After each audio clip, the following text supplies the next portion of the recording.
funny. You watch the little countdown, then you know you got to go. All right, here we go. Hi there, everybody. It's good to see you. My name is Skip Clark. As you know, I host the Skip Happens podcast.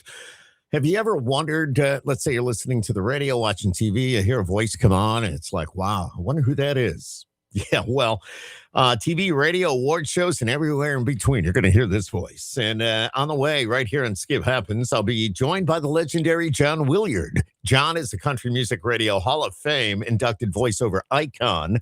His work has shaped the sound of country music and major broadcasts for decades. He's the man behind countless unforgettable moments and memories, and the voice you know, even if you don't realize it yet.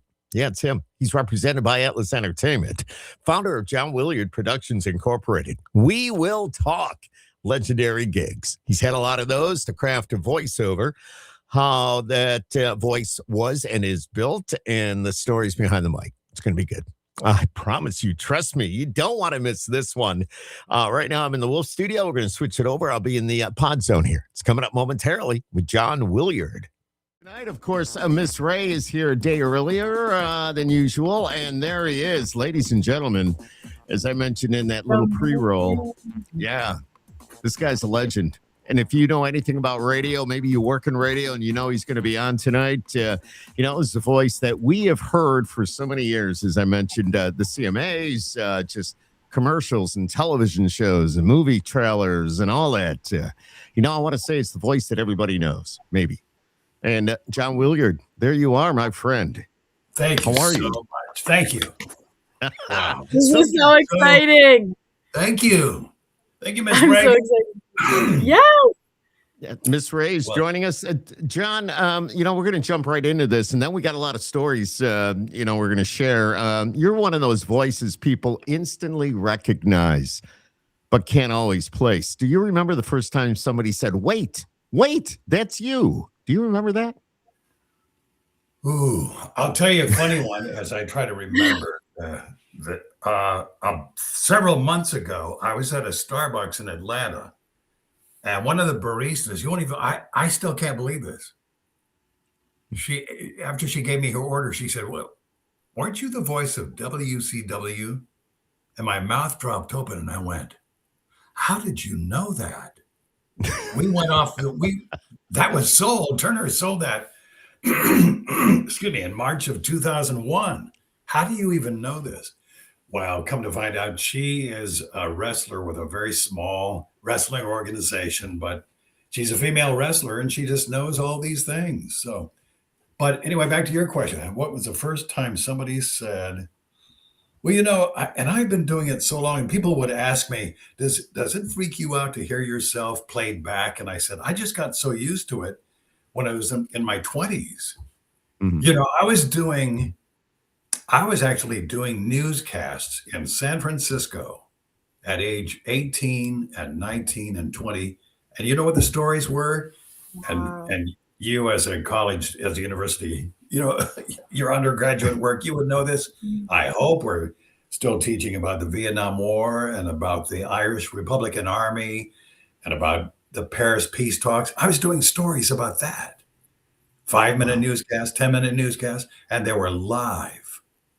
And the first, you'll get a kick out of this, Skip. The first major technological advance that we had at the station was when the UPI teletype got a damper over. They put a counter over with a plexiglass, and it had a dampening agent to it inside. So instead of and the secretaries in the front office where it was, they couldn't hear the calls because it was. I remember that. I swear to you, that was early on. Oh yeah. Yeah, changing the ink with Playtex gloves and oh my God, purple ink on your it was always a mess. Great memories. Yeah. Do you remember, John? Do you remember when you first realized that your voice could be more than just a voice? What made you? I mean, you were doing the radio, you were doing the news, but when did you say, you know what, my voice is more than just a voice? When did that all happen for you? Well, that's interesting. I would have to say that a guy in San Francisco who came over from a major station over to Stockton where I was kind of a fledgling over there after having kind of spun my wheels. And then I wanted to get into commercial radio. And so I was doing some imaging work and playing it for him. And he went, wow, you just imitated Roscoe. I don't know if you remember that voice from maybe the 70s. He did a lot of trailers and things like that. But I said, yeah, that's who I was going for. So he became my second broadcast mentor. Now, this is a guy that, unbeknownst to me, we put the story together after the fact. When I was about 10 or 11, 12 years old, growing up in the Los Angeles County, Los Angeles area, we were under the radio waves of all the great LA radio stations. And I had a little transistor radio that had a headphone, and I was listening to it every night, and I'd have to put new batteries in the next day because I'd fall asleep with it, not turning it off. And we figured out that I was listening to him when he was on the air on KRLA, I think, which was a top 40 station in Los Angeles. And we would work together about 16 years later after me hearing him on the air, not really putting it together until much, much later. But yeah, he was probably the first guy. That's a long-winded explanation to your question. But then I love that. Then I did start doing before I knew what to call that, we were calling ourselves imaging voices. That's just what I was doing from the late 70s through the 80s. And even when I was program director and on the air, I would always just, it was kind of like Scott Shannon when he went to a station that I would eventually go to in Atlanta, WQXI. They said he was so involved in the station that he peed in every corner. Well, that must have been my mantra too, because I was so involved on the air on that station, and we consequently took it to the top. And guess who was well, at the time I would have to say the know-it-all teenage son that, because his dad had run a station in Washington State and came down to become our general manager, that young man is now, you know him as David Joe Turnbow. No way. Yeah. He was on the air on the weekends. Know that. Yeah. Dude, that's so cool. That's so cool. There's a lot of things you're going to find out. I know. And we're already headed in that direction. John, you voiced some of the biggest moments in country music and broadcast history. Is there one gig that still gives you chills? I think maybe of the 20 CMA awards that I did work on, perhaps going to Madison Square Garden in 2005. I was there. But yes, you were talking about that. And wow, that was something else. And that was a pivotal moment. That was a transition in the CMA awards, because I'll never forget telling one of the associate producers, I said, I just can't wait till we get back to the intimacy of the Grand Ole Opry. And she looked at me and said, we're never going back. I said, why? We're going to go do arena shows. It's going to be at the CMAs Center, which is now the Bridgestone Arena in Nashville, where the Predators play. Why are we going to do that? Because they want to sell tickets. I didn't know. So, we would. Now about that, you know the comedy of Nate Bargatze. Oh yeah. Unbelievable. So you know the story about him? So he did the biggest show, the most seats ever sold at Bridgestone Arena. Bigger than any event they've ever had, bigger than any concert. He sold out more seats than anybody in history at Bridgestone Arena. So did you hear what he said he did? So when he left, he took one chair.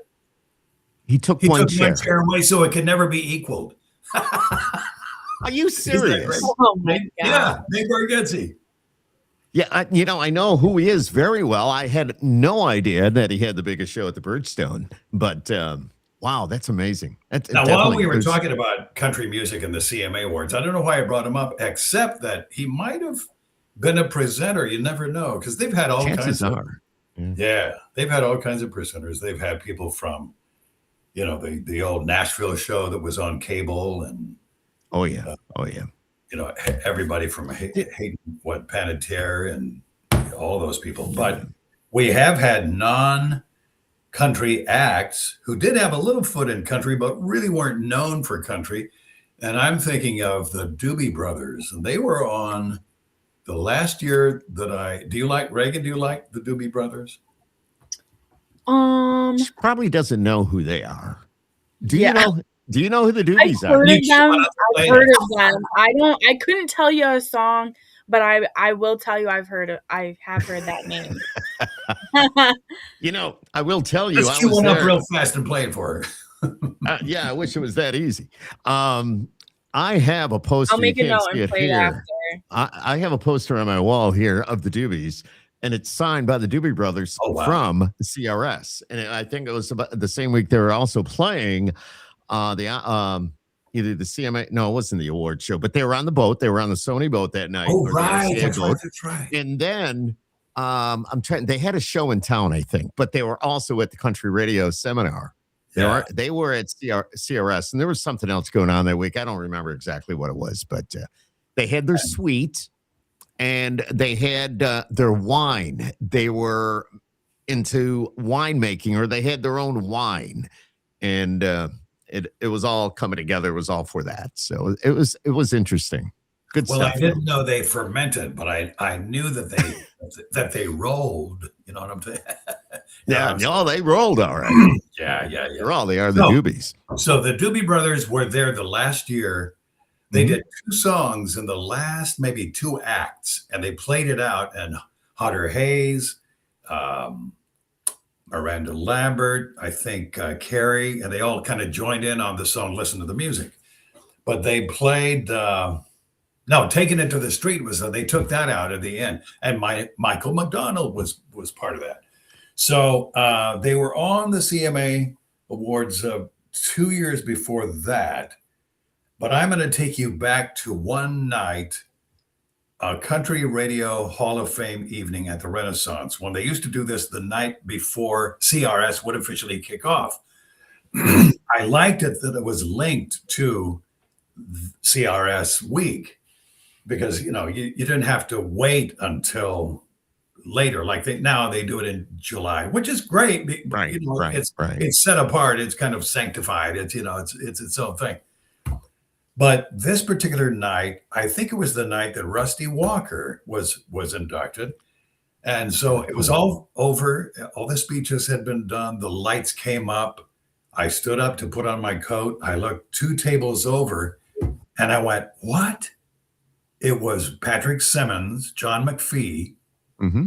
and Tom Johnston, the Doobie Brother, the heart, the core of the Doobie. The core of the group. Yeah, exactly. So I walked over, and as I'm walking over, I'm starting to chuckle, and I looked at Patrick and I said, "You and I, Patrick, have history." I said, "Do you remember a 100% pure boar bristle, rosewood handle, lifetime guarantee hairbrush that I sold you door to door when I was a Fuller Brush guy in Los Gatos in 1972?" And he went, and he laughed and he said, "I still have that hairbrush." Decades later. It's great. See, Reagan, That's I can great. throw decades around. You can't. Oh my God.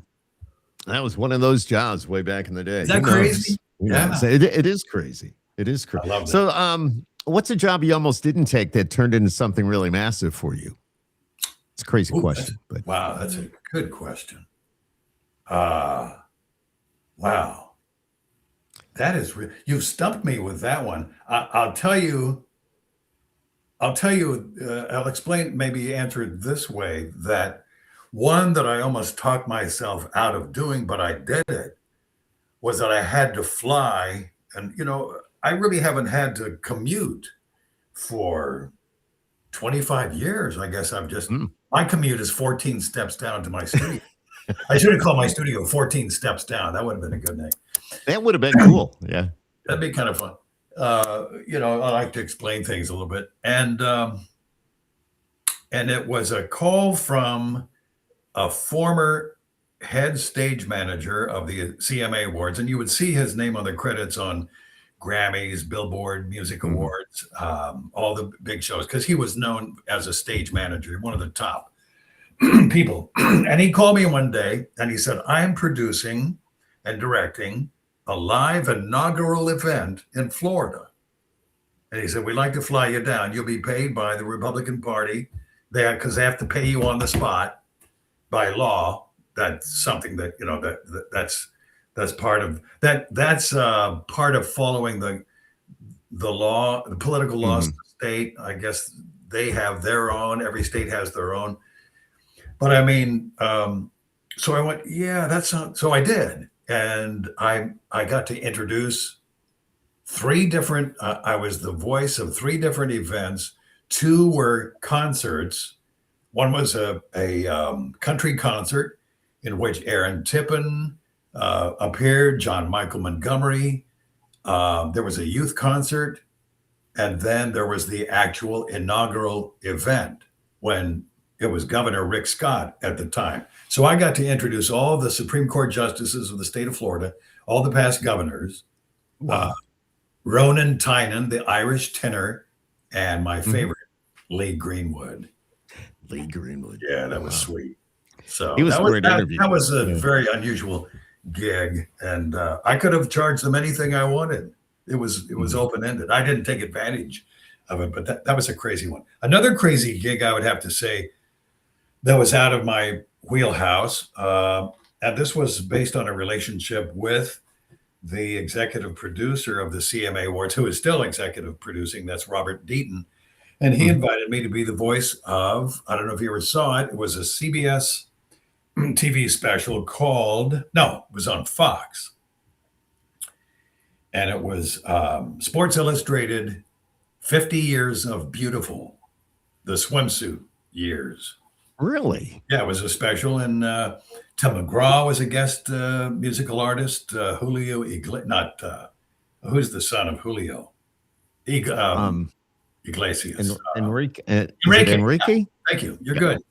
That's it. Yeah. So that was an unusual one. Another strange one that was unusual, a one time only, was the 50th anniversary of Carol Burnett. I saw that. And I remember that. And I remember saying, oh my God, John's got the voice. John's doing the voice on that. Isn't that crazy? So, and the thing is, that was based on a relationship of the former CMA Awards director, Paul Miller, whose dad was the executive producer and director of not only the Grammys for about 25 years, but the CMA Awards for many, many years. As a matter of fact, I have to say this about Walter C. Miller. He's probably the one, in fact, I know he is, singularly the one who in the 80s put country on a national platform by booking country acts on the Grammys. That was Walter. Really? And one of his favorites was KT Oslin. Remember KT? KT, yes. And he'd have her on the Grammys. She was on one of the first or two shows of the CMA Awards, which I started doing in 1996. Another one of his favorites, of course, who just turned 80, yesterday, was Dolly. And Dolly would always have a gospel-tinged performance. And one night I was talking with the past CMA CEO, Tammy Genovese, and it was actually a night that they were honoring Walter C. Miller with the Irving Waugh Lifetime Achievement Award. It was a small gathering. Vince Gill was there to present it to him. Man, there was probably only about fewer than 100 people there. It was a small room. And I happened to ask her, what are your top 3 favorite moments of the CMA Awards? Because I know you watched them, Tammy, for many, many years. And without hesitating, and you'll know this performance as soon as I tell you, she said, He's Alive, Dolly Parton, 1991. Remember that one? Oh, yeah, I do. No, I do. Very well. And John Willyard is who I'm chatting with tonight. And you more than likely recognize that voice. You just didn't know. And Yeah. Reagan's up there. Well, Reagan's over there, and I'm right here. But what a voice! What a voice! Thank you. Hey, What's John, your? oops, Oh, go sorry. ahead. Yes. No, go I was ahead. I just wanted to ask a quick question. So, have you ever like experimented with different styles or accents or played a different character, or Oh, do you present most of the time as yourself, like as John? that's a great question. Mhm. There are some stations that want me to do that, and regardless of whether they ask me to or write it in, I will do it generally, just because that's who I am. I have fun doing it. One of them is singing. In the early '90s, I would actually sing jingle outros to promos that I would produce. I mean, I did everything hands on back in the You're like, '90s. I didn't go to school for this. Oh Like, yeah, I yeah. don't My singing. I Yeah. did. In fact, I did. I thought at the time when I was in Atlanta, when we went to 94Q, and I don't know if you know the story. I'll tell you that in a second about the linkage between 94Q and WKRP in Cincinnati. But there's a very real linkage there, and I'll tell you about that in a second. But I thought at the time that that singing parodies and bits like that were the highest form of radio comedy. I don't know how it is viewed now, but at the Mm. time it was so funny. Did I send you the one that we did about Roseanne, where I sounded like Sting, from the Police, singing instead of Roxanne, I sang Roseanne when she was No. when she had when she was at the height of her popularity with that ABC show. Mhm. But anyway, WKRP. So when we came here in '87, and I'd already been hired by Don Benson. You probably know that name. Very instrumental. I do. Guy. He hired Rick Dees at one market. Yeah. Um, he's been around for years. Mhm. The boyishly young looking Don Benson, and I know he's not. I know he's not as young as he looks, but he's what a great guy. And so he said, You're already on the books. You're already hired. Why don't you go down and say hi to the general manager?" So he told me where to go. This was a Tower Place in Buckhead in Atlanta. And I walked down the maze of hallway, and I saw this all glass office with an all glass desk. And he saw me, and he had these big, fancy, not horn rim glasses, but they were kind of big like that, kind of looking like Swifty Lazar or Lamar, one of those Hollywood producers. And so he saw me and he said, "Hold on just a sec." So I stood there and I see these little framed objects on either side of the door. They were just mounted there because they couldn't nail them because it was glass. And one of them was a caricature of him in a hospital, and the nurses were fluffing up his pillow, and the caption said, "Is that okay, big guy?" And then I looked at the other one, and it was a telegram back when. Now, Reagan, you don't know about telegrams, but it was a telegram from somebody who said, "Dear Jerry," this is Jerry Blum, general manager. Yeah. "Dear Jerry, Yeah. congratulations on your 25th anniversary. I wouldn't have a career if it wasn't for you. Congratulations, and most sincerely, Gordon Jump." Wow. Well, you know that name. That was Mr. Oh, yeah. Carlson. That was big guy from WKRP. That was the big guy. Well, he looked. They could have been identical twins. It's freaking awesome.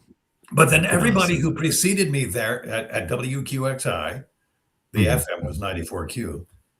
Everybody was an actual inspiration to every character that you saw on that show, because the creator, Hugh Wilson, would hang out there in the lobby waiting for somebody to go to lunch. He was a copywriter at a big ad agency in Atlanta. So, yeah, those were real people. As a matter of fact, Herb Tarlick, that character, or the Sales man who manager. came from, Yeah. I worked with him much later because I didn't know any of those people except for him. But that was Herb Tarlick. His real name is Wow. Okay. Clark Brown. We go to church together in Atlanta, as a matter of fact. Oh, I love that. Love that. How many stations do you voice Too many. now? But you do it. You go all No, day. no, it's about no. It's actually I can't be flippant about it because there have been some changes in the Yeah. last year, and not such healthy changes either. One was Mhm. a small group that decided to AI their imaging voices, and it sounds Yeah. horrible. The Yep. producers Yep. would secretly call me and play and say, "Listen to this." I said, "What? What is?" They said, "That's AI." Hmm. So anyway, but I don't want to linger on that. I will say this. Well, so to answer your question, between about 80 and 90, primarily country, but some classic country, some classic hits, classic rock, some news talk. But like I said, Yeah. thanks to Rusty Walker, put me on the God love map him. back in the early 90s. God He rest was the his one. soul, man. And Yep. Exactly. when I really started adding the stations was when I was working in Bill Young Productions Oh, in the really? Houston area. And the receptionist would hit my intercom and say, "Hey, there's a call," and I didn't know who it was, and I pick it up, and they were asking for a demo, but demos on not MP3, not Wave. This is before the internet, on a cassette, overnight FedEx. But I would always ask them, "So who told you to call? I mean, who may I say recommended me?" And they'd say Rusty Walker. Exactly. And a Yeah. lot of consultants did, though. I mean, you were the man. You were the person they said, if we need an imaging guy, we got to get, or a voice, we need to get a hold of John Willyard. I mean, Well, when I was I at do have. BBS, it was that way. And So, thank you for telling me that. Thank you for reminding me of that because I'm very cognizant of that fact that it was Rusty in the beginning, his whole mhm, team, mhm. JJ Job, Phil Hunt, Scott Yep. Husky, and the whole bunch. And who am I leaving out? Rick. Do you remember Rick? He passed away Um, several years ago. I can't. I'm sorry, I didn't mean to put you on the spot, but yeah, that Oh, it's whole all group. good. And then there were others, um, other very important and to this day friends, consultants. Mhm. Um, but When you it's been so when you great. s- when you step into the booth and you go to do a read, give me that rundown. How does that work for you? I mean, because I have heard your outtakes, I have heard all that, and like you say, you sometimes just kind of do your own thing, and there are times that even though it wasn't in the script, it ends up being on the sweeper or whatever imaging piece you're voicing, and they are so awesome. And Oh, I thank you. used to laugh when I was at BBS, and we used to get stuff back, and it's like there's no way that was on the script, but that's great. Thank Just you. what you do. Oh, I appreciate that. What's funny is there are certain stations that evoke a feeling. Um, Mhm. and I will be truthful and say some of them it's like just get it done. Others it's like, ooh, I get to play. This is going to be fun. And those are the stations that I will share seasonal. I mean, I've saved in the gray matter, but Mhm. also on hard copy for years, stuff that maybe it would be dated if you read it verbatim, but you can change it up a little bit. Some of the Right, copy right, imaging right, stuff, right. Yeah. and I'm happy to do that, and I routinely do that. But probably what you're talking about on the issue or the matter of just hearing outtakes is now I just tighten it all up in Pro Tools. I even take out mouth noise. I'll take out Yeah, dead yeah, yeah. space, because I'm thinking about the producer, that I want him to Exactly. get him or her to get to. There are a lot of female producers. There are some really good ones now, both Mhm, mhm. sexes. I'm thinking of some Absolutely. right now. And I like that too. I like that. That's pretty awesome. Oh, we're mixing it up. We really are. It's a, and I'm glad that Miss Reagan. I'm so glad that you're passionate about this and that you want to Mhm. not say Mhm. no to any opportunity. I mean, you have to dig in. Hey, but don't do this like I did. I was single, footloose, and fancy free. And what did I do when I was 21 years old? I said yes to the chief engineer.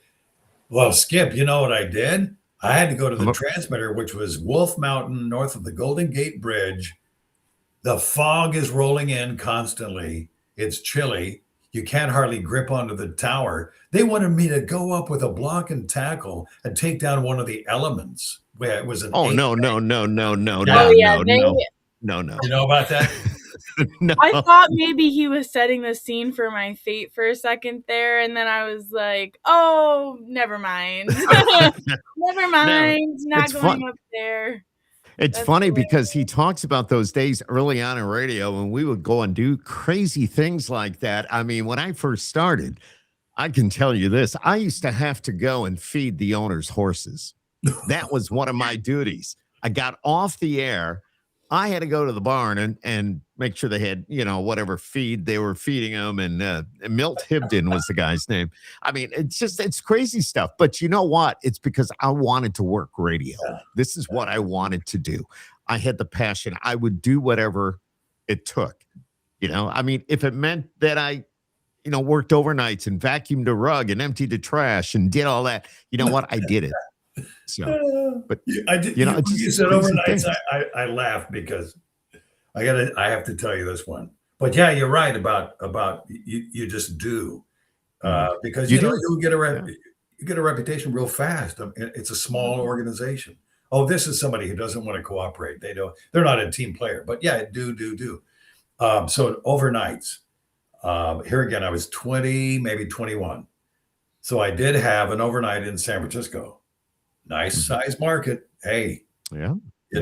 know, so Big why time. not do overnights? So one of the functions was after the network programming, there was a cue that I would hit. Now, after Friday, when I'd get off the air at 8 a.m., I would go and live like everybody else and go play, go whatever, do business, and I'd go to dinner with friends, and then I'd sleep Friday night and get up Saturday morning. Well, but when I got up Sunday morning, I would do things, go to church, and then go to lunch, and then all of a sudden, about maybe 7:30 or 8 on a Sunday evening, I'd go, wait a minute, I haven't slept. What am I going to do? I did 'Cause that you gotta for a go to couple of work. weeks, Yeah. and so I had to go on the air at midnight Sunday night, Yeah. until Monday morning. And this is when a lot of stations would go dark. They would just turn the transmitters off, and they would do weekly maintenance. They would do that. Yep. Usually Yep. that was the night, but we stayed on the air.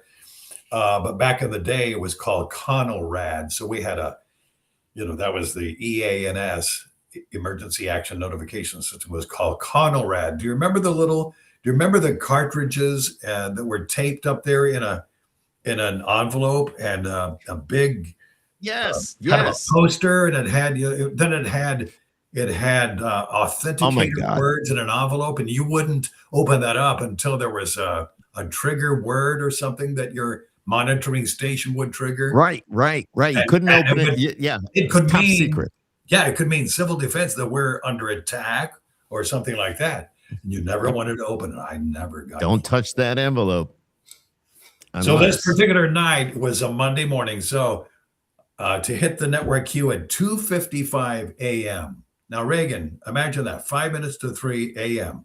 Hadn't really slept, and I had prepared everything. UPI teletype. I kind of rehearsed it. I kind of timed it out. Okay, I'm ready to go. So I look up. I put it down at the control board because I'm running my own board. Matter of fact, I had an RCA DX77 ribbon mic in the Wow. control room. You know those mics. Yeah. The iconic. Oh, what a warm sounding Yeah, microphone. iconic. Yeah, I Oh. know exactly. They were the best. And then I had a friend who had the 44, the big one that you see in Mhm. all the classic, the vintage pictures, War of the Worlds. Orson Welles used to use one of those. So anyway, I look up and it's 20 minutes to 3, which is 15 minutes before I have to hit the mic and go live. And I thought, I'll just put my head down on the counter here for a second. I woke up at 4 minutes after 3 to dead air. But you know what? John, And go ahead. nobody called. Nobody ever called. I am everything that you're saying. I think I lived that life. I was working out and God honest truth. I mean, and I know we got some radio people watching this too. And you know, if you did it back in the day like I did, and of course, John, that overnight shift was where they put the new guy, a little bit of training, you get used to being on the air and all that good stuff. Well, one night I was on the air and I I put this, I don't know, it was one either Get Ready or Inagata Devita or one of those songs that went for like 24 minutes. And you know, you get to use the bathroom. No, I'm not kidding, Reagan. You get to use the bathroom. And then the station I was at had this big oil heater in the lobby, and they had this thick shag rug. So I grabbed, back then it was radio and records. I grabbed one of those and I laid down on the floor looking through it. Next thing I know, it's 5 a.m. It's like, but you know, I'm gonna say nobody called. Oh my word. Nobody ever knew until well after the fact. So did you ever hear one of- Larry one of those King things. when he was in his early years? He was working in Miami, a big station in Miami. Have you ever heard the story about him running down? Anyway, it's for another time. Yeah. I'll have to tell you that one privately. But there was this is a famous story that I know is true, but I wish I remembered the call letters and the market. But somebody had put on one of those the Christian programs that would run that they came, I think it was the Old Fashioned Revival Hour. Remember that one? Okay. That's Charles one of the E. many. Fuller and the Old Fashioned Okay. Revival Hour, and it Okay. came on disc. Yep. It was a transcription. They used to call those transcriptions. And so it was going to be a 30-minute program. So as soon as he hits it, now it's on the air, he checks the levels, everything's okay. So he goes across the street to a little diner to get a cup of coffee and a pastry or something. And he comes back in plenty of time. You know, he comes back even early in the middle of the program. And he can't get back in the door for some reason. It's locked on him. But he can hear through the window that it's stuck on a particular, that it stuck on this word: go to hell, go to hell, go to hell. No. Oh my gosh. It was taken out of context. my- Probably say, if you don't believe, you're going to go to hell. Go to that crazy. Oh my God. I love It is stories crazy. And there's another story that I know happened here locally where the overnight guy left. It wasn't me this time, but he left the station and forgot his keys. He went to go back in and he couldn't get back in. So it's kind of crazy. It's the We've all things done that happen. Yeah, I think we've all done those things, and the things that you and I have just been chatting about, and Reagan now finding out that was a little crazy back in the day. But John, when you worked let's say the CMAs and all the years that you did that, you are side stage and all that is live, correct? Or was live, correct? Well, the show is, yes, but You're announcing. I'll tell you the parts that were pre-produced would be the coming up, who will win Entertainer of the Year? Will it be Garth Brooks? You know, Tim McGraw. And the reason that we didn't do that part live over the video roll was because if you slip out, a second and a half is known in Time. the as 45 frames. And Gotcha. you would be out by 15 frames. If you're out 15 frames, it's not going to sync up anywhere. So those we would pre-produce those. But then the walk-ups, some of the intros to some of the artists coming out of a commercial break, those would be live. We would. How nervous were you doing that? Were you nervous at all? Were your nerves like, okay, I know I got to get this just right. If I mess up by just even a little bit, it's going to throw the timing off for those segments that weren't pre-produced. That's a fabulous question. That is a Do you good ever question. get nervous? And I'll have to answer it this way. There was a big red button on this little control box that was in the voice booth, which is down, and they would vary. They did it in a portable, smaller trailer next to the Denali production studio. You've seen those when CBS Sports they'll pull up and they'll have this huge makeshift. But I was right next door to that. So it's in another part of the arena, but you can just take a little pathway and take a jog to the right, and then you'll hit the stage, the entrance. And I'll tell you a story about what happened one time when I marked my script book to see what was the longest commercial break. I'll tell you that in a second. But on this little panel was a big red button that said live, and that was my job to hit that when I did have those cues. So I would hear the program on one channel. That's the only time I don't wear earphones now. I just don't do that because I'm not listening to music generally, unless I have a commercial read where I'm having to sync up something with on Source Connect, which is the new Zephyr, the new right. IM. No, yep. You know it well, and so that was the only time that. Where was I going with that story?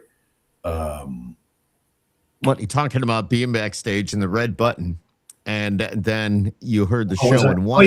So one channel was program, and one was the booth, was the control, and they would give you the cues. You would all hear all the chatter. I'll have to send you a recording I made off of my headset one time when the show was starting.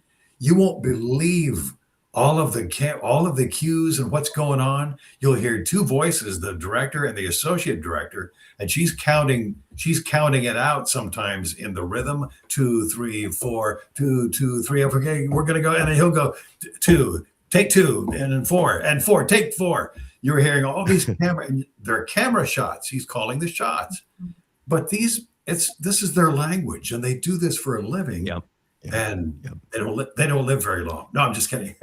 No, they do. And I'm going to, what you're saying, because I work for the Mets as well here and, at this level in Syracuse, that the TV side of what I do is take 2, go to 4, go to, it's all the camera. I hear all that. When I do the PA, I can hear all that. So it can be distracting, but it's fun. It can be. That was one time a year, but I always felt, to answer your question, Miss Ray, I always felt very comfortable, in charge. And the reason I did feel that way was because, hey, I've got this. I know what I'm doing. I'm having a blast. I know what's expected, and I know what I want to bring. And that was just the feeling that I had. And I would have to say that I don't hear that excitement and the passion in the delivery now on the CMA awards, or really many of the shows. And I don't know why that is. I don't know why they've almost gotten too cool. Like, we're Hollywood now. Who was the voice recently? Do you recall who was the voice of the CMAs now? Or no, they didn't have anybody, did they? Melissa Disney has done it ever since I left. And I'm unfortunately, she posted something, and I don't want to say anything untoward or unkind, but she posted something on social media. The first year, she said, "I know nothing about country, but I love all these people and how they've accepted me." I thought that was a little quirky because, and the reason I say that is because this is what I brought to Walter C. Miller, and when he hired me, he heard something that was different than what they had done in the past. But I also brought an enthusiasm where I would go and visit the remote broadcasts, and I would walk up and do live intros to people. If it was if there were two competing stations in a market like, let's say, Atlanta, I wouldn't do the Bull because I was the voice of Kicks, and Atlanta, I would do stuff for them. But if I didn't have the client and I was clear in a particular market, like Topeka or something like that, I would certainly sit down, do an interview, or do a live intro.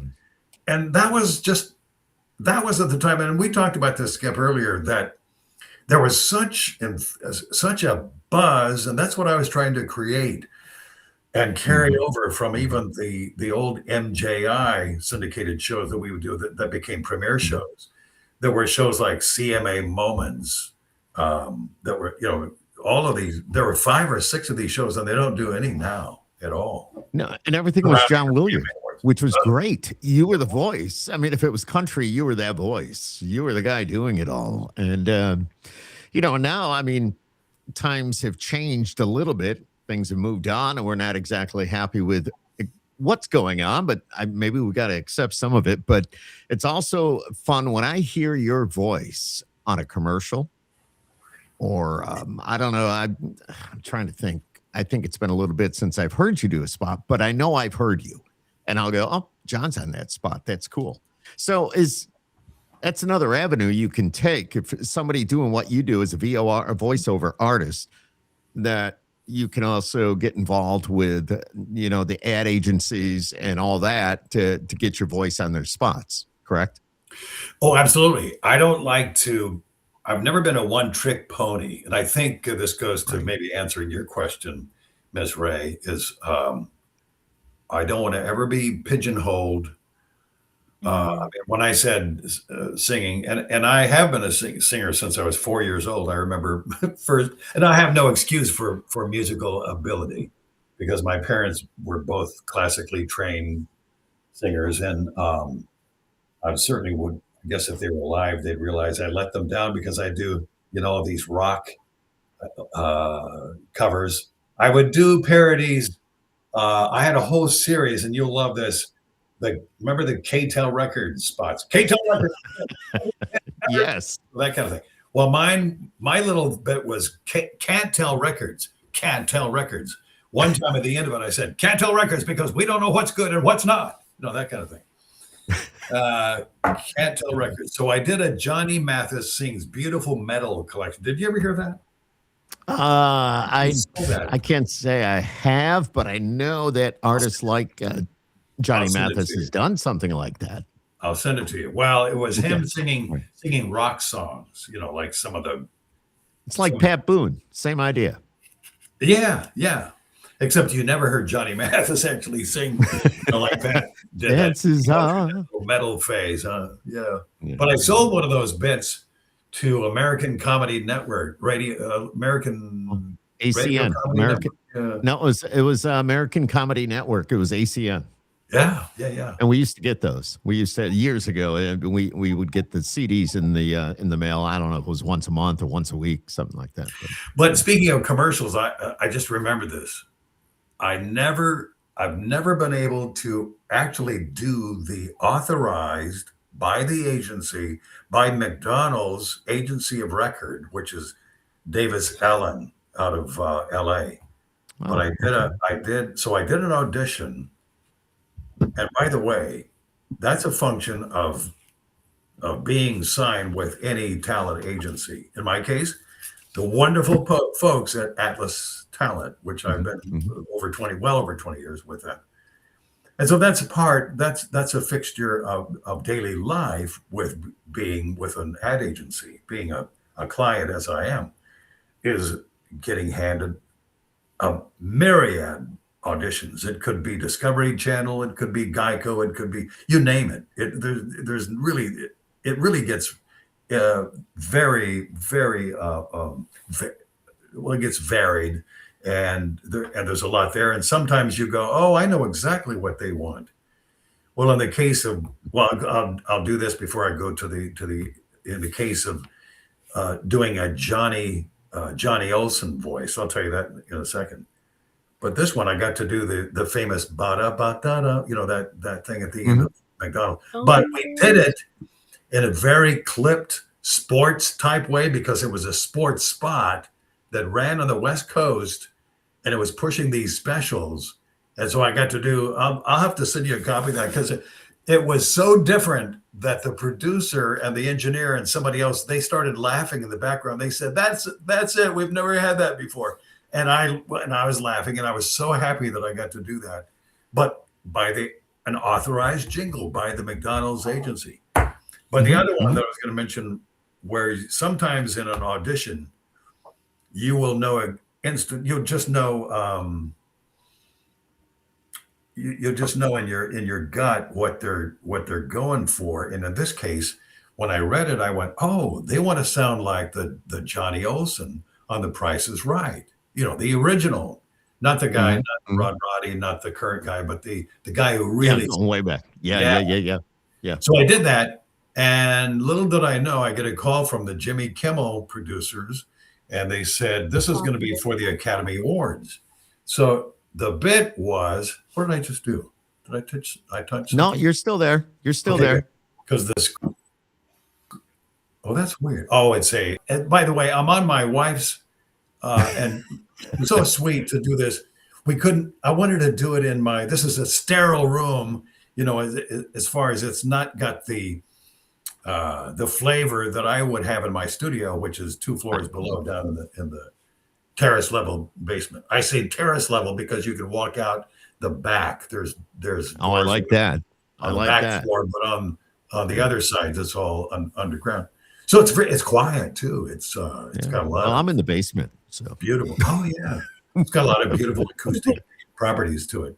But yeah, this was a bit. So this was a bit. You can actually find it. Anybody who's listening, watching right now, if you just put in Oscars jet ski, Oscars jet ski. I haven't seen it for a long time. Oscars jet ski. You'll see the 2 bits. So what it was that they actually gave away a jet ski to whoever would give the shortest acceptance speech.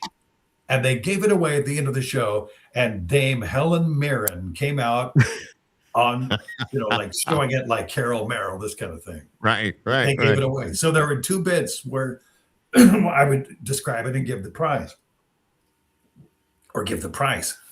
So a lot of fun. Excuse me.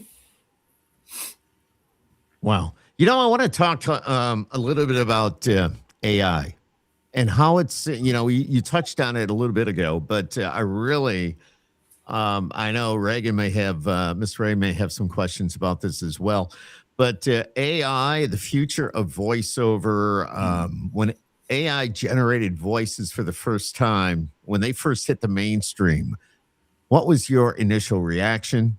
Curiosity, concern, or confidence? What was it? Wow. Or none of the above. It could be. But you as a voiceover artist, and this is your livelihood, and now things are kind of, and I'm right there with you. We're starting to move on to different technology and all this stuff that's going on, whether it's voiceover, whether it's music. I mean, when that first came out, what was going through your mind as somebody that does this for a living? Let me answer it this way. And so I had confidence when I heard this initially.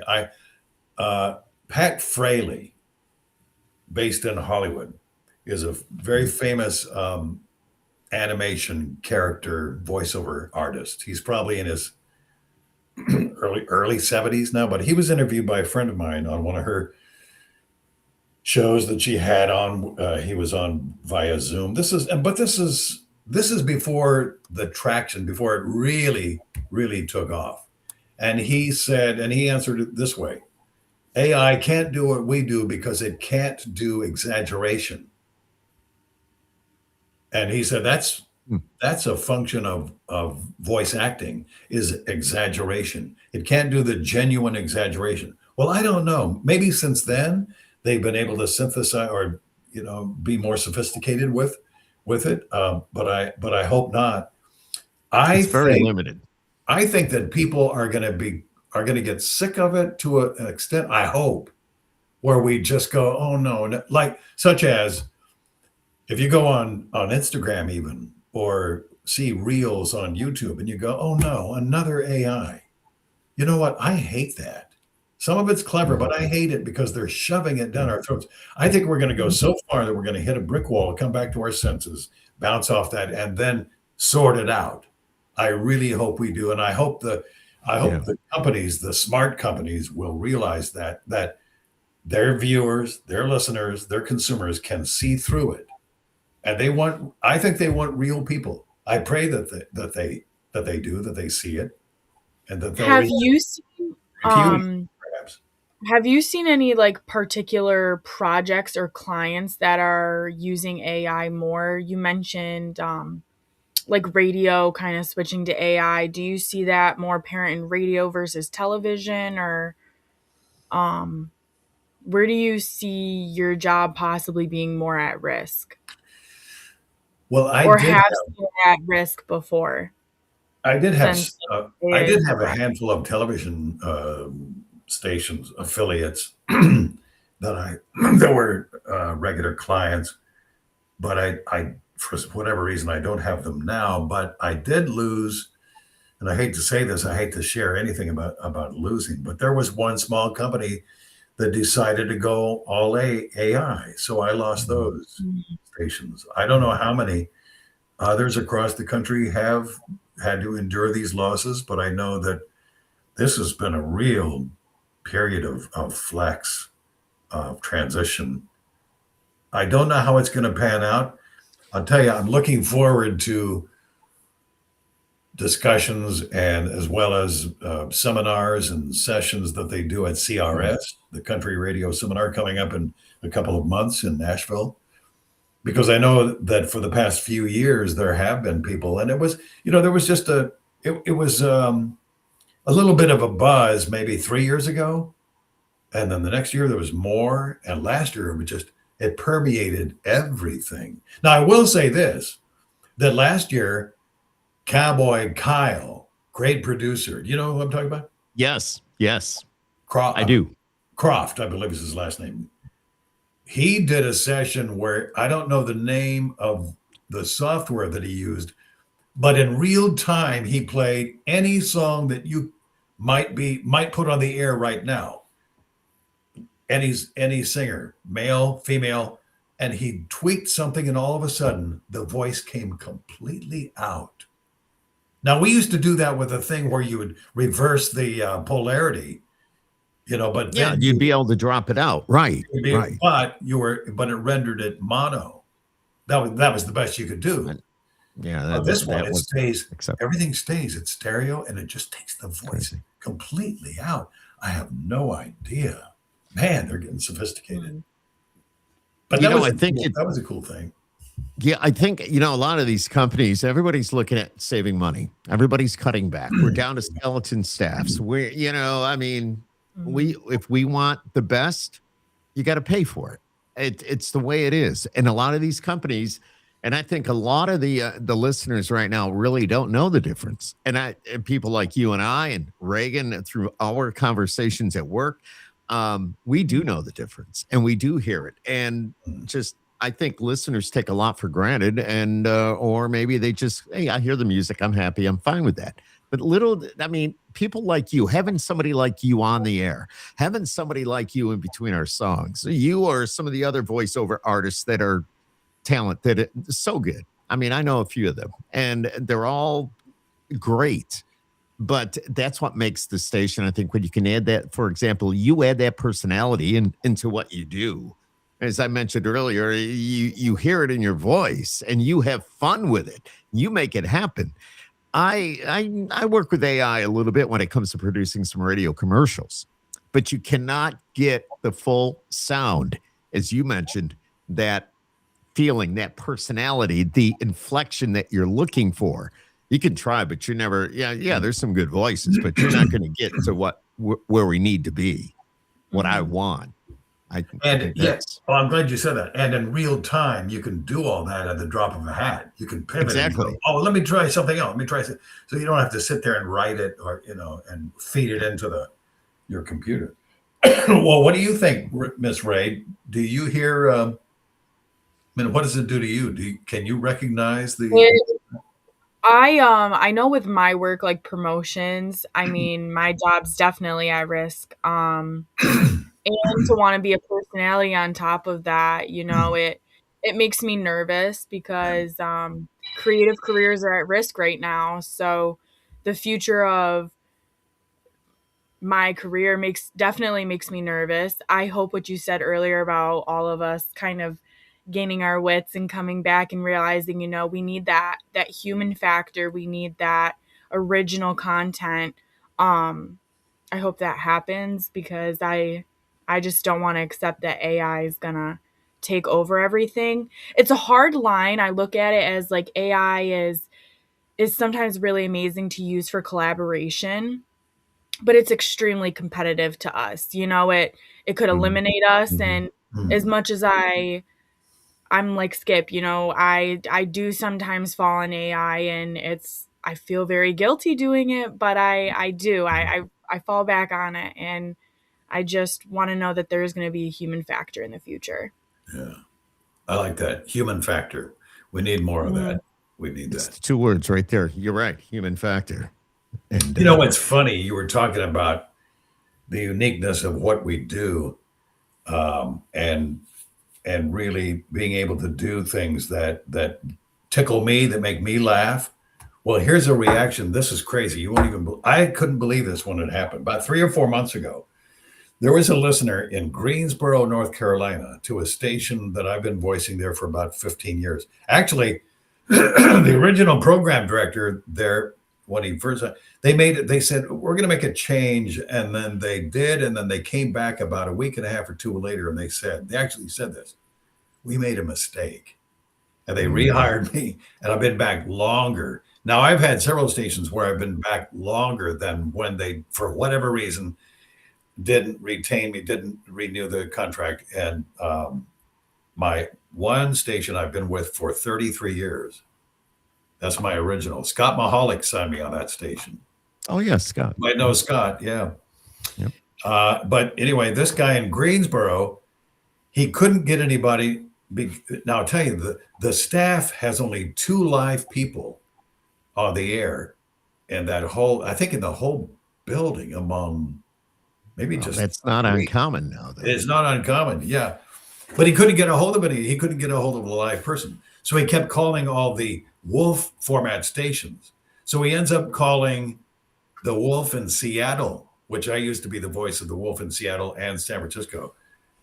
That's another story. San Francisco, they Yeah. flipped the format because it was expensive to pay for live programming. And so somebody was nice enough to say, oh yeah, I know who that is. And so he wrote me privately, sent me an email and said, there's this guy trying to get is it okay to give? Yeah, please give my email.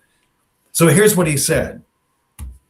He said, I'm not really a country fan, but I listen to the Wolf in Greensboro, 93.1 The Wolf, just to hear the funny things that make me laugh that John Willyard, the imaging boy, says. Now, how did he know all that? But that's a real specific fan. Yeah, we do a lot of crazy, fun stuff, and it just was making him and his dad laugh, even though they're not country fans. He listens for the imaging. No. Now that's a wacky out there listener. That's a fraction of 1% kind of person. I know, but he's listening. I get it. Is there, John, you do all these stations, 90% of them being country. Is there any particular read that sticks out in your mind that you said, this is great. This is fun. I really, something crazy. Anything like that? You don't have to tell me what station, but is there something that sticks out in your mind saying, this is great? There's one that wanted me to sing to a do-re-mi, but I did it as a drunk sounding because it was, I'll find it and send it to you. You'll get a kick out of it. Because it was a benchmark part of programming in the afternoon called Beer 30. Oh, okay. So I just totally played a drunk, singing this song. Boy, I wish I had a copy of it to play it right now. I didn't think about that, but stuff like that. Sing it. But really, I think what my favorite in my wheelhouse is when there's really clever copy, and there are a few stations that really write well, and it's done so you just play it, almost underplay it, and you just let the words land, and it's just all attitude, and they can hear smile in your voice, and they can hear with the pauses and everything, and I think that's part of the acting that appeals to me, because there's a lot of acting. Before I forget I'm going to go back to this and say there are a lot of acting parts that I have been hired, either SAG-AFTRA jobs, union jobs, and I am a card carrying. I got And there are advantages. And then there's a lot of non-union as well. But according to Screen Actors Guild, SAG-AFTRA data, their data says, now this blows my mind too, and it kind of makes me cringe when I think about the reality of this. They say on average it takes 200 auditions to book one job. Hello. Seriously. I've seen it. Wow. Yeah, we've all seen it. Yeah. What do you But you keep plugging along, and when you hit a big one, you hit a big one. But they're few and far between because it's very competitive. Why do I say that? I'm competing against all the other voice actors, people on the roster. Right. And there's a lot of them now. There's a lot of guys that used to work radio, everything's. Yeah, and all the other agencies that are competing, that are submitting the same audition on the same day. Yeah. What would you, somebody wants to do what you're doing, what advice would you give them? Somebody wants to be a John. Study for the bar. What are you doing? That's reassuring. That's reassuring, John. Thanks. No, I will tell you this, that true passion and talent rises. It's like the cream. It rises 100%. To the top. It really 100%. Does. But it's not as and you got to be persistent. I think there's more perseverance in it nowadays, and because it was like all come, in the 60s, 70s, 80s, all come on, it was like there was plenty of room. We had a big party. It was a big family. Now you even look at real numbers and you say, I'll give you, for instance, the station in the 80s, there was a top 40 station I worked at in Northern California. I shared once a Christmas card, and the comments were, that's for one station? Yeah, we had 16 people or whatever it was. That's one station? You didn't have more? No, it was for just one station. So it's the real true, the ones that really shine, the ones who get it, the ones who want to learn, the ones who want to keep on keeping on and never give up. They're the ones who are going to do the lion's share of the work. So what would you say would be the first thing that somebody should do? I know that we have these, Voice 1, 2, 3. You got Voice Over Planet, I think, VO Planet. You've got all these different sites that, they're out there saying, hey, you want to be a voiceover artist? You want to be a VO? You want to be an actor, voice actor? Sign up. Let's do it. What do you think about all those? Well, the agencies that right off the top say, give us $500 and we'll help you out. We'll help produce, and then we'll market you. I say stay away from those, the pay to play. And when you said Voices 1, 2, 3, they really undercut. They will undersell the legitimate. I don't want to say that there's illegitimacy there, but there are two different schools of thought, or two different camps there, because they're paying such pittance compared to what should be the rate. We need to keep the rates real and keep them up. It needs to be equitable, but it needs to be. We're not giving this away. This is our profession. Our profession is important. What we do is important, and we need financial recognition for that. I'm not saying rip them off, but not what have you seen sometimes? $15 for 30-second spot on Voices 1, 2, 3. It's crazy. No, it's crazy. Yeah. But I'd say, gone are the days of the Connecticut School of Broadcasting and Columbia School of Broadcasting, and I haven't heard of anybody going through those. But I would say reach out to somebody who. A mentor, somebody who could become a mentor, somebody you consider a hero. You may not get a yes from the first person you contact. All right, but you'll find somebody who can guide you and maybe help even critique your work, your demo. But you've got to, and now everybody's got their own studio setups, and it's so easy, and you can produce something that sounds like it was on the air but wasn't. That's your calling card, is that demo. And then do the work, find the agencies, find the I think people who can represent you. I think just about everybody I've talked to, I mean, you plus, the few others that I know, and they're all great people and they do a great job. I think the majority of them go through Atlas, and they seem to be the leader when it comes to doing this type of work.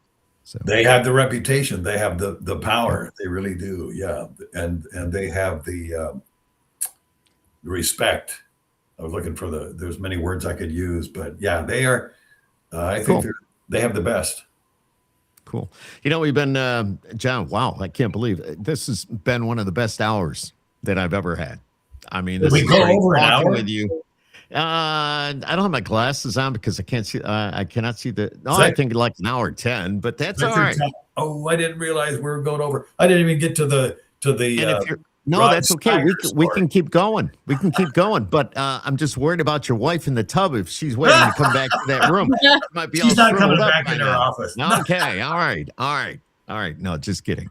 But no, I want to hear some of that these you've got that. I didn't even realize how that door is just such a boring looking. I'll have to tell her, hey, I love your boring office, honey. But you didn't get to see my mics and my, it's got some nice lighting. Can I ask, what does your wife do? She trained through Le Cordon Bleu, the cooking, the high-end cooking school. She's a classically trained. Oh, so that's what that text was about that you sent me earlier about having that dinner. You were doing the dishes. The risotto and mahi. Oh, and the sauce. So when it's a French emphasis on French cooking, they're known for the sauces. And wow, she is so great with sauces. That's awesome. That's her wheelhouse. Man, everything she does. And she might say something is simple, and she'll say, "Oh, sorry, it was boring tonight." Are you kidding? Don't apologize. This is greater than anything in the county. Yeah. John, let me tell you about the Skip Clark household. I want to hear about this. Okay. So Monday is shake and bake chicken. Every Monday. Tuesday. I'll be right over. Tonight. Yeah, okay.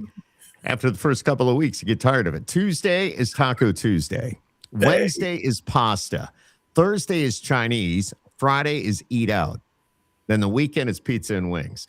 And this is Zach's menu. My son, Zach, who you saw before he went on live. But Zach, he's so stuck to this schedule. That's what we go through every week. It's the same. I love it. Shake and bake, tacos, pasta, Chinese, eat out. I not only love his taste, but I love his heart. I have seen the shows. What a guy. You voiced a lot of those intros too. So. Oh man, he's 25 so now. Awesome. He's 25. 25. That's so cool. And he loves his dad. Well, I see it. No, his dad loves him. He's changed our lives. So my wife and I, it's when he came into this world, it was a whole new beginning for us. Yeah. So. Wow. So cool. Wow. And, but I want to hear these stories about, I mean, you were talking about just being who you are and the shows you've been involved in, the stars you have met, the people you have hung out with. I want to hear some of these good stories. I mean, I'm all ears, brother. I'm all ears. Well, thank you. And where it mostly happened was in the intimacy of the Grand Ole Opry. Right. It's easier to get around. Miss Ray, have you been to the Grand Ole Opry? I have not been there yet. So it seats about 35. Keyword. Right. Oh, I think the Opry is bigger than ever. I think there was a period maybe in the 2000s where it started to dip a little bit, languishing a little bit. I don't want to use that word. But man, I got to do a guest announce there. We talked about this earlier. And it was sold out that night because there was a group called Shine Down that happened to be on the bill. Yeah, but I got to introduce one of the Opry members, of which there are fewer than 80 active living. And we just lost Jeannie Seeley. Yep. So I got to introduce John Conley, who had been since 83 or 84, he's been. Now, you don't know this, Skip, but when the opportunity came up, we'd like you to be a guest announcer. I immediately wrote to Mark Wills. Now, we have some history, Mark and I. Yeah, no, Mark. We met at CMA Awards in 98 or 99. And he was a huge, as he called it, wrestling fan. And he had discovered that I was the promo and commercial voice for WCW, World Championship Wrestling. Mm-hmm. And I was until they sold it in March of 2001. We actually met it at and I never had to go to the events. I would just send my recording, my stuff, and they would produce it.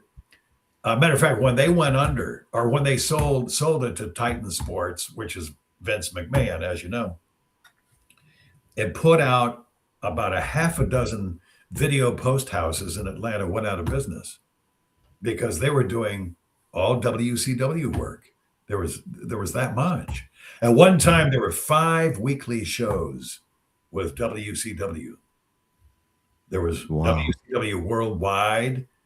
Then, of course, this on cable live shows. There was WCW Thunder on TBS, and then there was Monday Nitro on TNT, which at one time beat Monday Night Football on ABC in the ratings. Isn't that crazy? It is. So I wrote to Mark because he's a member of the Opry. He's in the family, and I wanted to see which nights he was going to be booked. And all the dates, they didn't work out. We just couldn't coincide.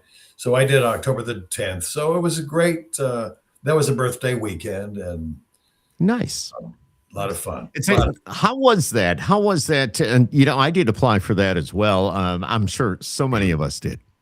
But I'm not at the level that you're at. You're John Willyard. No. And they, it's just, I never heard back from them, but not only you, but I know many others that I consider friends that were actually guest announcers, which was pretty cool. I know my friend Hannah Lane. She got to do it. Hannah. She was on the. She was just. She's been watching tonight. Right. So, yeah, exactly. Yeah, she's a rising star. She's one to watch. I met her at CRS. She came to her first one last year.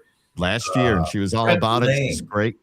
I think Hannah Lane was the latest one. To one of the last ones from Pensacola, does morning. Yes. And Yep. Great station, man. They're multi winners. Well, just so you know, today I had Cat Country up on the studio, on the studio computer. Just I said, you want to hear what John sounds like? Listen to this. Did I or did I not, Reagan? He did. He did. I said, all right. So I don't know, whatever John Party was playing. Then there was a sweeper. I go, that's John. She goes, wow, that is cool. I said, yeah. This is Pensacola. Yes. Wow. Cat Country. Wow. What's it? Cat Country 98.7. 98.7. Yeah. 98.7. Wow. Which is funny. I got to tell you this. When you said point, sometimes I'll look at the copy and I'll go, well, wait a minute. I'll write them back. Do you want to put a point in here? Because I've never done that before. And they'll say, oh, good catch. So I'm so used to. I know. I am. I think they're wearing so many hats because a lot of them are in charge of multiple stations, and this station may be a point, and this, and the one. So anyway, I keep it. Yes, I'd like it 98.7, but it's streamlined. Yeah, it's streamlined. We're 92.1. We're 92.1. They wanted to put the point in with ours, and if we were just 92.1, the Wolf, I mean. Where I am.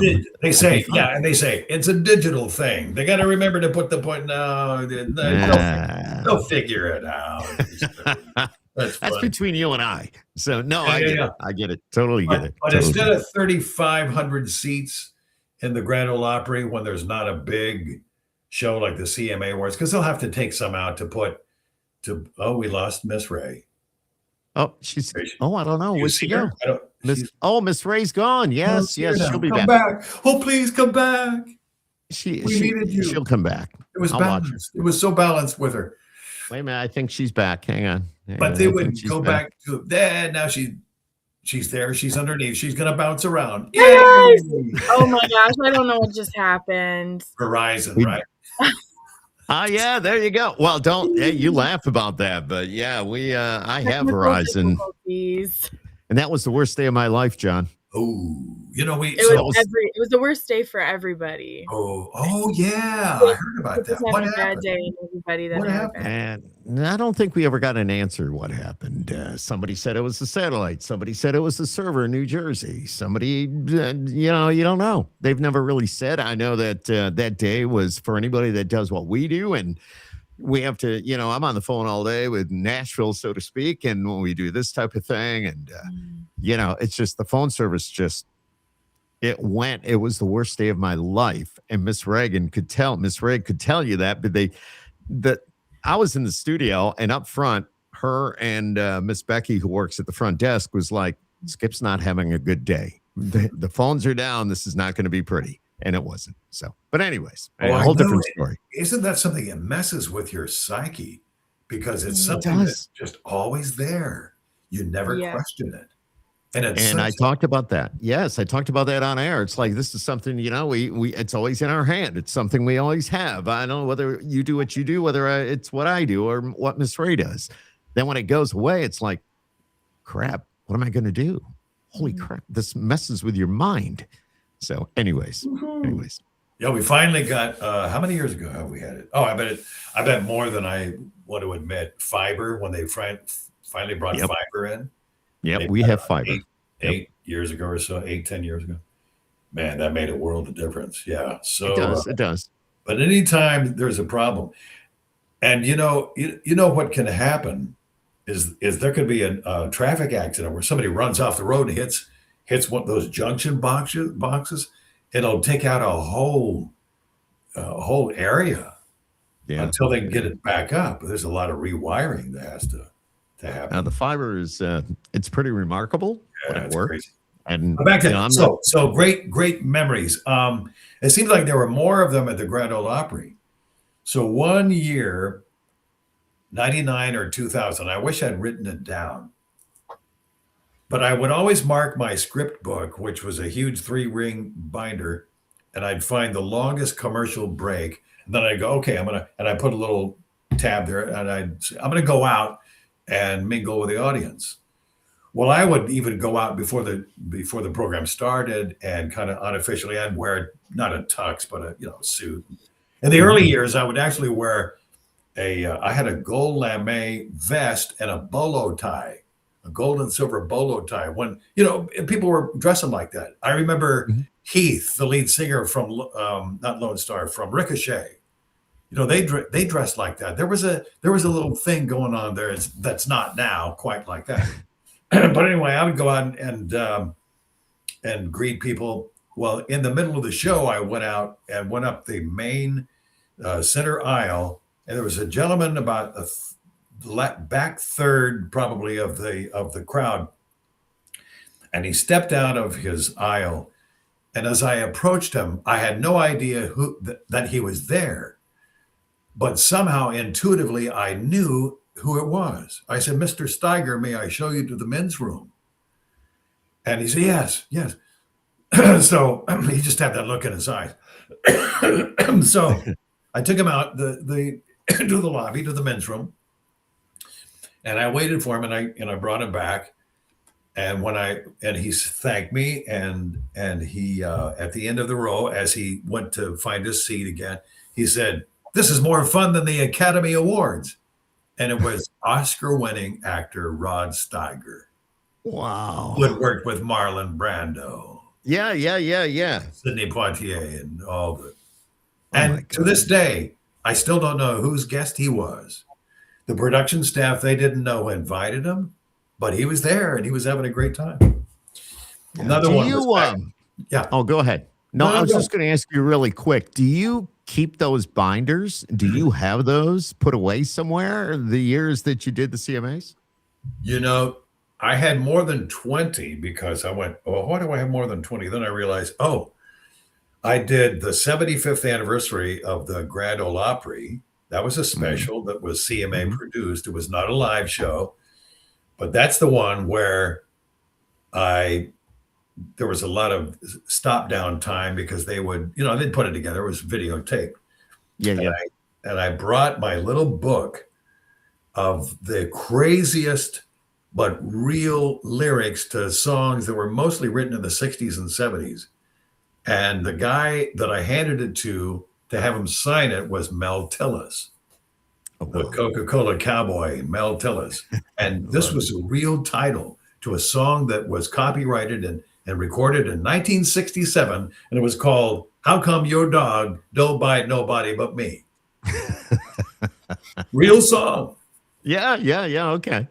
Okay. Some of them were, I don't know whether to go bowling or kill myself. That was a real song. It's a Or hit. you're the reason our kids are ugly. Those are real country songs. Yeah. I love that.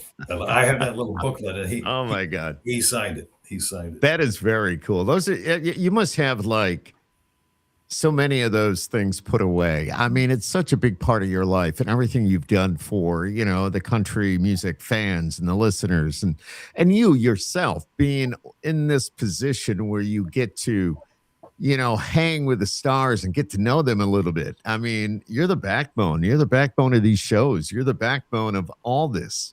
And that's got to be, I know if it was me, I'd have like a whole shelf full of all those. Well, I still do, but I gave away 2 or 3 binders that covered some years. I think the year that we did the show 6 weeks after the attack of 9/11, I think that one I did contribute to the Country Music Hall of Fame, the museum. The museum. Yep, yep, yep, yep. They have hundreds of thousands of now digitized artifacts, pieces in there, but they did take me in kind of to the bowels of the place, and I saw all this stuff that's still being cataloged. I mean, they had things that were they had nudie suits, they had from Yep. great artists who are in their senior years now, who are contributing not only their their costuming, their stage clothes, but their instruments and even amplifiers and all kinds of things. So I did contribute 3 different binders because I think there's some relevance to it.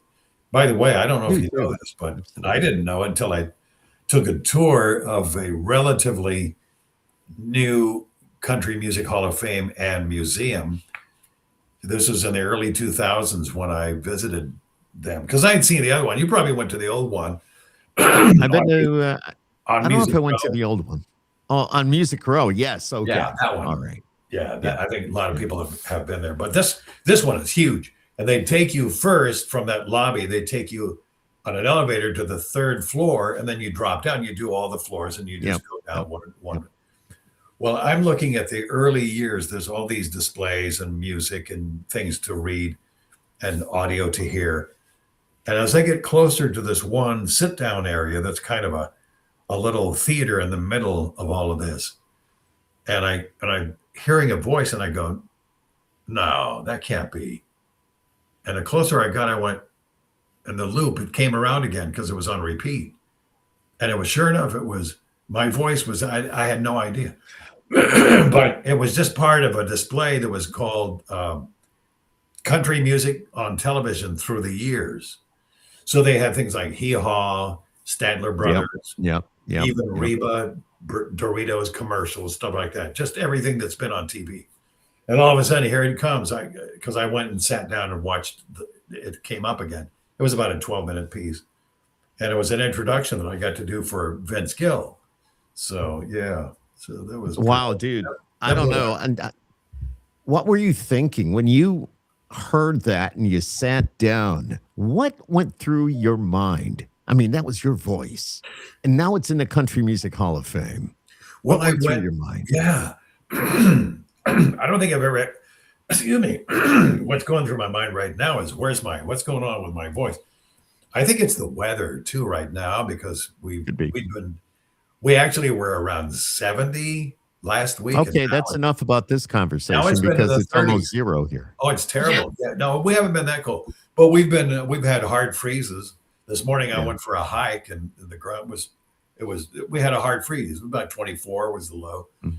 but I think it's just popping around so much. So what it said to me was, and I've never been really asked that to that extent. What it said was, "You're an old timer. You've been putting in a lot of years here, and you've done a lot." But it just kind of made me realize, yeah, you're a thread in the tapestry Mm-hmm. of Mm-hmm. country music, country radio. 100%. 100%, John. And No doubt. Rusty Walker said something so sweet. He said this in front of several people at CRS about 15 years ago. He said, John is the most heard voice in country music. Mm-hmm. I went, I would say. wow, Yeah. you're saying, well, anyway, I just, Yeah. No, dude, blew me away. absolutely. He blew me away. Yeah. God rest his soul, man. What a good guy, too. But I'm staying with it. I don't want people to think I'm going anywhere, because I'll tell you, my hero for longevity, and I've said this before publicly, my longevity hero is, you won't even believe how old he is now, is the guy you hear who says, "This is Jeopardy!" every night on the show, since Alex Trebek, since he was with him in 83, 84. Sounds the same, I think. Johnny Gilbert. Yeah, he does sound the same. 97. 97. Wow. And those are first run shows.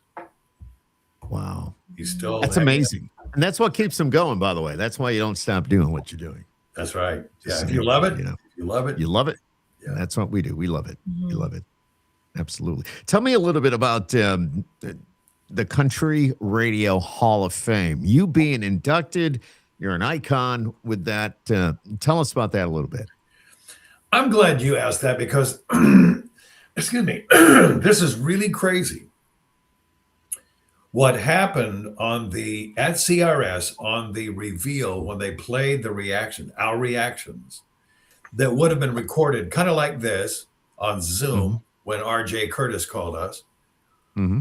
And so we would actually, I'll tell you what we were recording was my idea, my reason for being there with RJ on Zoom that particular day in June of 2023 was to tell my impressions of CRS through the years. So I did. I filled up a whole page of things like my favorite keynote address, keynote speakers, my favorite sessions, people I've met, stuff like that. Yeah. So I'm all ready to go. So he's talking a little chit chat. It was really sweet. And all of a sudden, Beverly Brannigan. No, not Beverly Brannigan. Shelley Easton. Oh, yeah. Okay. Her comes in, and she has this big smile. I said, "What are you doing?" She said, and without missing a beat, she just went right into it. "I'm so happy to tell you, John, that you're the latest inductee into the, So they record that, and of the class which was a great class of 2023, Trish Biondo, Dollar Bill, they're a couple of the people who went in that class, and I got to know them really well that year. So we had to keep it secret for about 4 weeks. And then the big reveal would be on the first day of CRS, and that, what do they call that? Honors hour or something? It was the honors. It's kind honors. of the kickoff. And I think they also do the in memoriam that day, and they have some announcements, and we have the national anthem sung by a guest, which is always fantastic. And so when they played little excerpts from our reactions. And my honest reaction that they captured and then edited into the piece that they played for everybody on the big screens was, I said, "Charlie Monk, I'm so sad that Charlie Monk is gone, that he won't see this." I mean, that's the first name for whatever reason came to my mind. Yeah. Well, I get it. So important. He was, Miss Ray, he was co-founder of CRS. He had gone to every one of them from year one, 1967, 68, somewhere in there. It's going back there somewhere. I'm not really sure, but Yeah. So at the end of that hour, when everybody stood up and they were getting ready to leave, a McKenna monk, about 20 years old, comes up to me and she's still got some tears in her eyes. And she said, my girlfriends and I were in the back here. And as soon as you said that Charlie Monk, that line about missing Charlie Monk and he wasn't alive to see this, she said, we just burst into tears. That was my grandfather. Oh my God. That was my grandfather. Wow. Yeah. Wow. That made it all well. Yeah. Absolutely. Absolutely. Very cool. And there you are. You're now on that wall, which is pretty cool. Yeah. So. Well, thank you. Thank you very much. I appreciate that. Yeah, I've been to a lot. I tell you, this is sad when we were talking about when you age, we were talking before we started live that you look at life when the longer you live, it's like the roll of bathroom tissue that when closer you get to the core, it goes faster and faster. I'm gonna have to remember that. I would. That's just crude. That's so crude. I hate that crude analogy, but it's kind of true because what I'm going to share with you here is so real, is so true. Mm-hmm. That there are so many of those people who were my friends who have passed, who I saw. I went to their induction. I knew them. But two of them in particular, I can name right, and you know who they are. I went to their funerals as well. The latest one was they